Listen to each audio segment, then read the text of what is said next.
Praise the lord. మన ప్రభువైన యేసుక్రీస్తు నామములో అందరికీ ఉదయకాల సమయన శుభాభివందనములు తెలియజేసుకుంటున్నాం.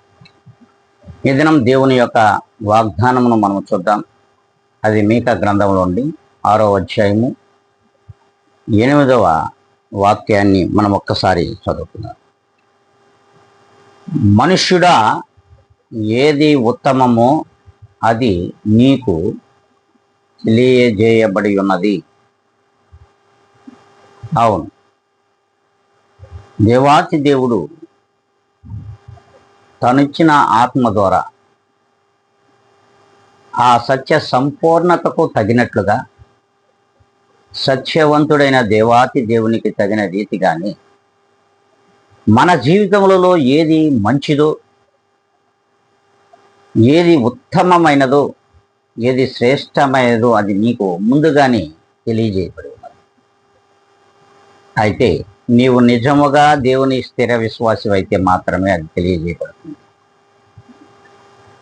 అందరి విశ్వాసలమే కదా మనకు తెలియజేయబడుతుంది అనేది అది వీలు కాదు.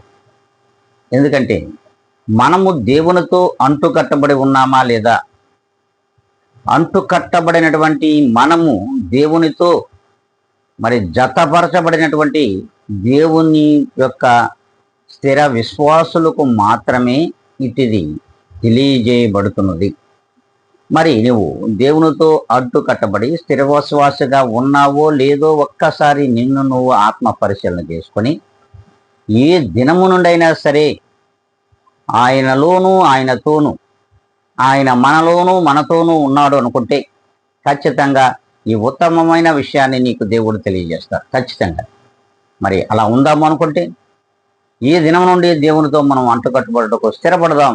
అట్టి ప్రార్థనలో ఏకీభవిద్దాం అనుకుంటే ఇప్పుడే ఈ ఉదయకాల సమయమైన ప్రార్థనలో మీరు ఏకీభవించి ప్రార్థించండి. మహాపరిశుద్ధుడా, ప్రేమ నమ్మకము కలిగిన మా తండ్రి, నీకు వందనములు కృతజ్ఞతలు చెల్లించుకుంటున్నాం.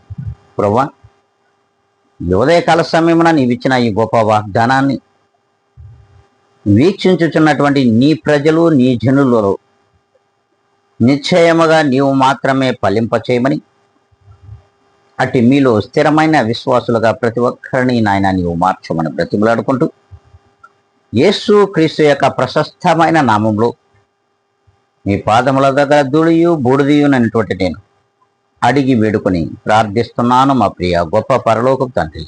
ఆమెన్.